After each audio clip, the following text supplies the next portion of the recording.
स्वागत है आप सभी का।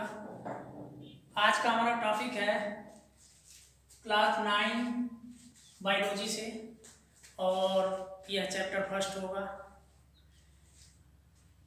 इस चैप्टर का नाम है जीवन की मौलिक इकाई। मौलिक इकाई किसे कहते हैं? मौलिक इकाई उसे कहते हैं कि जो किसी भी शरीर के रचना के निर्माण के लिए सबसे पहला उत्तरदायी भाग होता है, अर्थात जो सेल होता है, जो कोशिका होती है, वो हमारे जीवन की मौलिक इकाई है। किसी भी शरीर में अगर कोई सेल है, कोई कोशिका है, तो यह कोशिका हमेशा अपने से दो भागों में बढ़ती है। अब ये दोनों फिर दो भागों में बढ़ते हैं। इस तरह से ये कोशिकाएं लगातार विभाजित होती रहती हैं, ऊतकों का निर्माण करती हैं, फिर ये बढ़ेंगे और इस तरह से एक शरीर के संरचना का निर्माण होगा। तो कोशिका जो होती है वो जीवन की मौलिक इकाई है और सभी जैविक क्रियाएं इस कोशिका में होती हैं। जीवन के लिए जो जैविक क्रियाएं हैं वो होती हैं। कोशिका की खोज सर्वप्रथम रॉबर्ट हुक ने 1665 ईस्वी में की थी। रॉबर्ट हुक ने सबसे पहले एक कार्क की जो लकड़ी थी उस पर उन्होंने क्या किया कि उन्होंने उसको अनप्रस्थ काटा और काटने के बाद उन्होंने उसको सूक्ष्मदर्शी से देखा। तो देखने के बाद उनको उसमें इस तरह के छत्ते नजर आए।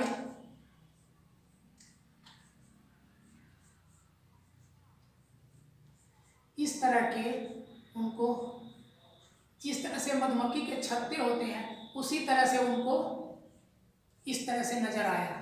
तो उन्होंने इसको नाम रखा सेल। क्या नाम रखा? सेल। सेल का मतलब होता है कोठरी। एक ऐसी कोठरी जो अपने अगल बगल उसी तरह की संरचना वाली कोठरियों से जुड़ी होती है, उसको सेल उन्होंने नाम दिया, जो कि 1665 में था। तो हम कोशिका के जन्मदाता या कोशिका के खोजकर्ता रॉबर्ट हुक को मानते हैं। इसके बाद आता है कोशिका सिद्धांत। सिद्धांत क्या है? कोशिका सिद्धांत क्या है? तो कोशिका सिद्धांत की खोज सर्वप्रथम स्वान एवं स्लीडेन नामक वैज्ञानिकों ने मिलकर की थी। ये दो अलग अलग वैज्ञानिक थे और दोनों ने मिल करके रिसर्च किया और उन्होंने कोशिका के बारे में कुछ तथ्य बताए, 3 तथ्य बताए, जिसमें पहला है कि कोशिकाएं जीव की संरचनात्मक इकाई है। अर्थात जो कोशिका होती है वह किसी भी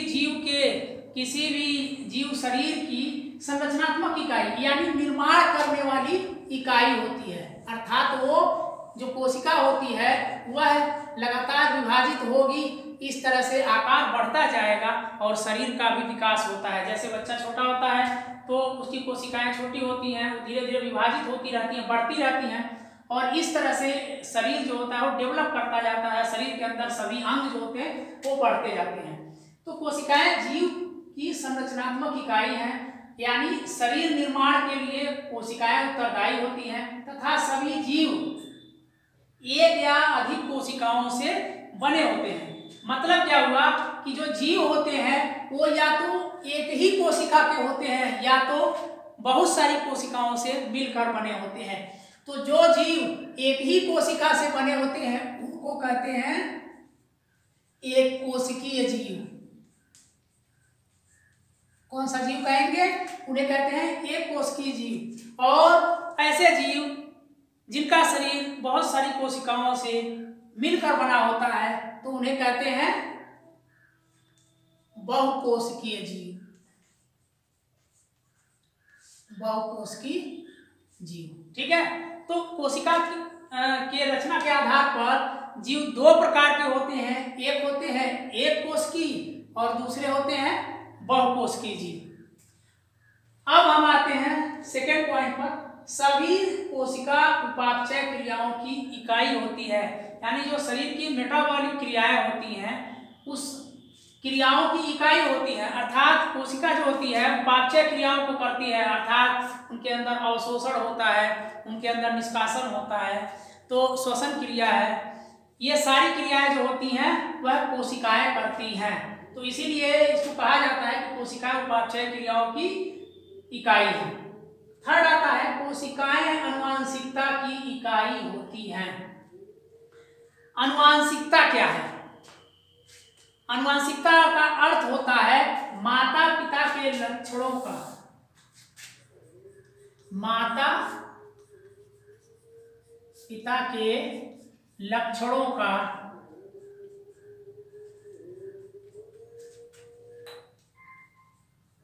उनके संतानों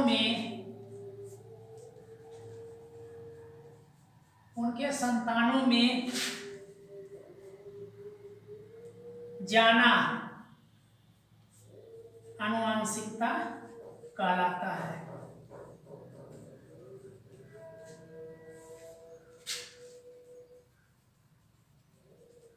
अनुवांशिकता कहलाता है। ठीक है, माता पिता के लक्षणों का उनके संतानों में जाना अनुवांशिकता कहलाता है। मतलब ये हुआ कि अगर कोई दंपत्ति है, कोई माँ बाप है, तो वो जिस तरह के होंगे उसी तरह का लक्षण उनके संतानों में भी होगा। अगर माँ बाप लंबे हैं तो बच्चे भी लंबे होते हैं, माँ बाप अगर छोटे कद के हैं तो सामान्यतः ज्यादातर बच्चे छोटे कद के होते हैं, गोरे हैं तो गोरे होंगे, सांवले हैं तो सांवले होते हैं। मतलब ये है कि रंग रूप आकार आकृति और आंतरिक रचना ये सारी जो होती हैं वो माता पिता के समान ही बच्चों में होती हैं। मतलब माँ बाप से यह धरोहर के रूप में उनके संतानों में जाती हैं। तो इसी को क्या कहते हैं? अनुवांशिकता कहते हैं। ठीक है, तो कोशिकाएं अनुवांशिकता की इकाई होती हैं, अर्थात कोशिकाओं के द्वारा ही माता पिता के लक्षण उनके संतानों में हमेशा ट्रांसफर होते रहते हैं। एक यहाँ वैज्ञानिक थे विर्चो, तो इन्होंने कहा था, इसमें एक चीज और जोड़ा था इन्होंने कि कोशिकाएं अपने पूर्ववर्ती कोशिकाओं के विभाजन से बनती हैं। मतलब क्या हुआ कि जो भी सेल होते हैं, जो कोशिका होते हैं, वो अपने से पहले वाली सेल की, कोई भी कोशिका अपने से पहले वाली कोशिका के विभाजन होने से, उसके टूटने से बनती है। अगर यहाँ पर एक कोशिका है तो इसका अगर विभाजन होगा या टूटेगी दो भागों में तो क्या होगा, यानी इसके दो भाग बनेंगे। अब फिर यह भी टूटेंगी तो इनका फिर बनेगा, फिर यह टूटेगी, इस तरह से बनेंगे। ये सारे विभाजन इनका होता रहता है। ठीक है, तो यहाँ कह रहा है कि कोशिकाएं अपने पूर्ववर्ती कोशिकाओं के विभाजन से बनती हैं, अर्थात कोशिकाएं लगातार विभाजित होती रहती हैं और प्रत्येक विभाजित हुआ कोशिका फिर विभाजित होती है। इस तरह से एक के बाद एक सभी कोशिकाएं विभाजित होती रहती हैं, कोशिकाओं की संख्या बढ़ती रहती है, फिर उससे उत्तक बनते हैं और उत्तकों से क्या होता है कि उत्तक तंत्र बनता है, फिर उससे अंग का निर्माण होता है, उसके बाद अंग तंत्र होता है और उसके बाद अंग तंत्र के बाद एक पूरे जीव के शरीर की संरचना हो जाती है। तो ये होता है ये कोशिकाओं के विभाजन का परिणाम, अर्थात सभी कोशिकाएं लगातार विभाजित होती रहती हैं और वो इस तरह से एक शरीर का निर्माण कर लेती हैं। तो ये विर्चो की परिकल्पना थी। अब हम आएंगे कोशिका के जैविक लक्षण।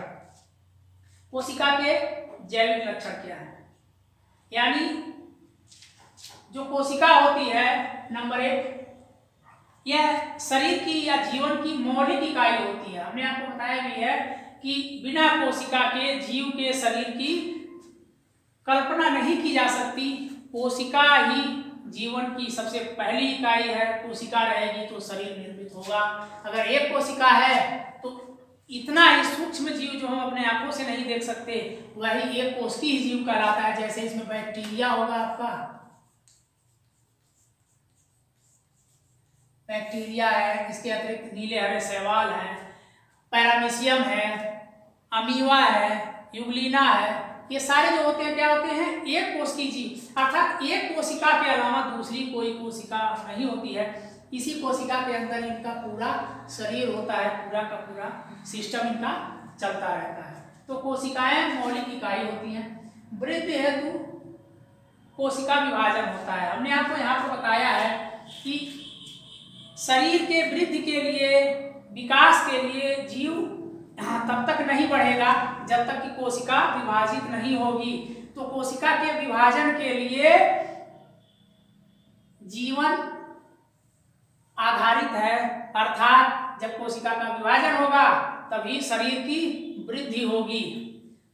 थर्ड है आकार भिन्न भिन्न होते हैं। कोशिकाएं जो होती हैं वो अलग अलग आकार की होती हैं, ऐसा नहीं कि सब एक ही जैसी होती हैं। कोई गोल होती है तो कोई चौकोर होती है तो कोई खटकोर होती है, कोई लंबी होती है। इस तरह से सभी कोशिकाएं जो होती हैं वो अलग अलग होती हैं। ठीक है। उसके बाद है कि कोशिका भित्ति। कोशिकाओं में क्या है, थोड़ा सा हम इसको समझेंगे।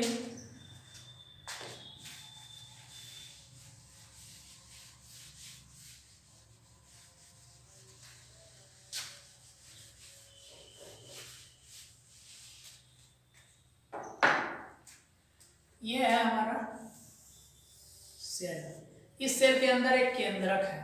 अब इस केंद्रक के अंदर भी इस तरह से संरचनाएं पाई जाती हैं। इसके अंदर बहुत सारी छोटी छोटी संरचनाएं हैं। फिर इसके अंदर माइटोकॉन्ड्रिया होगा और भी बहुत सारे गाल्जी बॉडी पाए जाते हैं।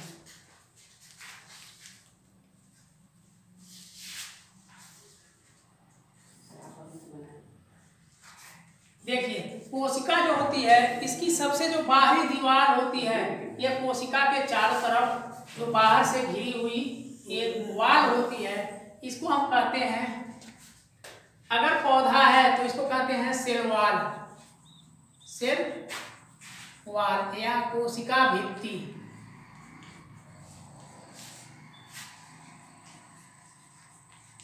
और अगर जंतु है तो हम उसको क्या कहेंगे, सेल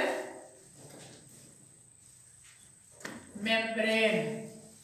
सेल मेम्ब्रेन का मतलब होता है कोशिका झिल्ली।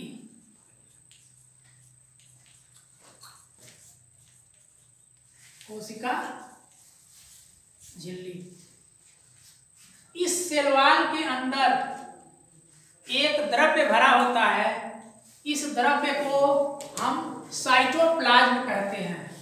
क्या कहेंगे, कोशिका द्रव्य या साइटोप्लाज्म।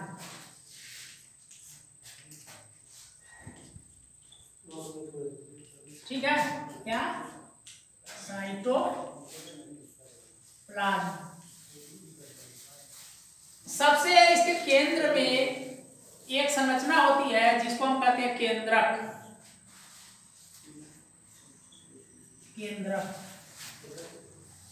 केंद्रक। इसी केंद्रक के अंदर डीएनए और आरएनए स्थित होते हैं, जो कि ये अनुवांशिक लक्षणों के वाहक होते हैं। अर्थात इन्हीं के द्वारा जो माता पिता के लक्षण हैं वो जिस तरह के हैं उस तरह के लक्षण उनके संतानों में जाते हैं। अब केंद्रक और कोशिका भित्ति के बीच में यह जो कोशिका द्रव्य है, इस कोशिका द्रव्य में बहुत छोटे छोटे अंगक होते हैं, छोटे छोटे पार्टिकल्स होते हैं जो अलग अलग नामों से जाने जाते हैं। जैसे माइटोकॉन्ड्रिया है, लाइसोसोम है, राइबोसोम है, गाल्जी बॉडी है, एंडोप्लाज्मिक रेटिकुलम है। ये सारे जो पार्ट्स होते हैं ये कोशिका के अंग हैं, जिनके बिना कोशिका अधूरी है और कोशिका कोई भी कार्य नहीं कर सकती है। तो ये हो गई कोशिका की संरचना। अब हम कोशिका के प्रकार पढ़ेंगे। तो कोशिका जो होती है वो दो प्रकार की होती है। एक होती है प्लांट सेल और दूसरी होती है एनिमल सेल। मतलब एक पादप कोशिका और एक होती है जंतु कोशिका। एक पौधों की कोशिका और दूसरी होती है जंतु कोशिका। तो पौधों की कोशिका में क्या है कि यहाँ पर हम आपको बता रहे हैं, हमने कहा है कि अगर कोई प्लांट सेल है, पौधों की कोशिका है, तो जो उसकी बाहरी दीवार है उसको कहेंगे क्या, सेल वाल, कोशिका भित्ति। और पौधों की कोशिका के अंदर पाए क्या जाते हैं, इसमें आपके सेल वाल, बाहरी दीवार, उसके बाद जो कि सेलुलोज की बनी होती है। आपने देखा होगा कि जो पौधे होते हैं उनका बाहरी आवरण, जो उसका तना होता है वो कठोर होता है। वो इसलिए होता है क्योंकि जो कोशिका भित्ति जो होती है, सेल वाल होती है, वो किसकी बनी होती है, सेल्यूलोज की। सेल्यूलोज, सेलुलोज की बनी होती हैं, जिस कारण से ये कठोर होती हैं। इसके बाद है इसमें एंडोप्लाज्मिक रेटिकुलम EPR पाए जाते हैं, फिर राइबोसोम पाए जाते हैं जो प्रोटीन फॉर्मेशन के लिए, प्रोटीन निर्माण के लिए आवश्यक होते हैं। इसके बाद इसमें रिक्तिकाएं पाई जाती हैं और न्यूक्लियस दोनों में होता है, सभी प्रकार की कोशिकाओं में केंद्रक पाया जाता है। अगर जंतु कोशिका की बात करें, यहाँ ध्यान देने वाली बात है कि जंतु कोशिका में कुछ ऐसे पार्टिकल्स होते हैं जो प्लांट कोशिका में नहीं पाए जाते हैं। जैसे आप देखेंगे लिपिड, लिपिड का मतलब होता है फैट, फैट मीन जिनसे चर्बी का निर्माण होता है। ये फैट जो होती है लिपिड, यह प्लांट सेल में नहीं पाई जाती है। इसके अतिरिक्त लाइसोसोम, लाइसोसोम को कोशिका के आत्महत्या की थैली कहा जाता है। लाइसोसोम को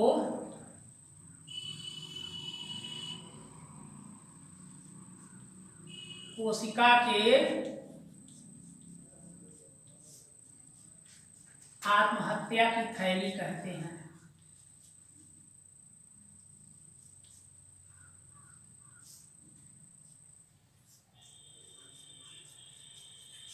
आत्महत्या की, कोशिका के आत्महत्या की थैली कहते हैं। मतलब यह कोशिका के अंदर होती है और जब कोशिका को मृत होती है, डेड होती है, तो ये कोशिका ये फट जाती है और कोशिका के चारों तरफ फैल करके उस कोशिका को धीरे धीरे धीरे धीरे नष्ट कर देती हैं। तो यह स्वयं ही कोशिका को नष्ट कर देती है, इसीलिए इसे कहते हैं कोशिका के आत्महत्या की थैली। तो लाइसोसोम जो होता है वो जंतु कोशिका में पाया जाता है, प्लांट सेल में नहीं पाया जाता। इसके अतिरिक्त जो लिपिड या फैट सेल हैं वो भी प्लांट सेल में नहीं पाए जाते हैं, राइबोसोम दोनों में पाए जाते हैं। प्लांट सेल में एक चीज और है, पौधों की कोशिकाओं में एक चीज और है, वो क्या है, प्लास्टिड। क्या है, इसको कहते हैं लवक, प्लास्टिड, PLASTID। ठीक है, तो प्लास्टिड का मतलब होता है लवक यानी कलर। तो अब पौधे जो होते हैं इनमें 3 प्रकार के प्लास्टिड पाए जाते हैं। ये प्लास्टिड एनिमल सेल में, जंतुओं की कोशिका में नहीं पाए जाते हैं, केवल पौधों की कोशिका में पाए जाते हैं। ये प्लास्टिड 3 प्रकार के होते हैं। इसमें पहला है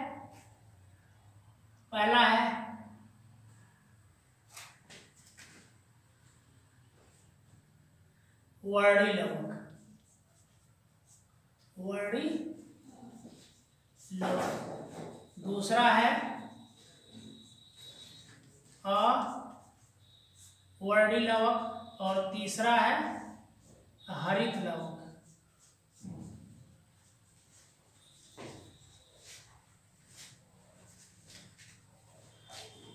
ठीक है, वर्डी लवक क्या होते हैं, वर्डी लवक जो होते हैं ये रंगीन होते हैं और पौधों में यह विभिन्न प्रकार के कलर के लिए उत्तरदायी होते हैं।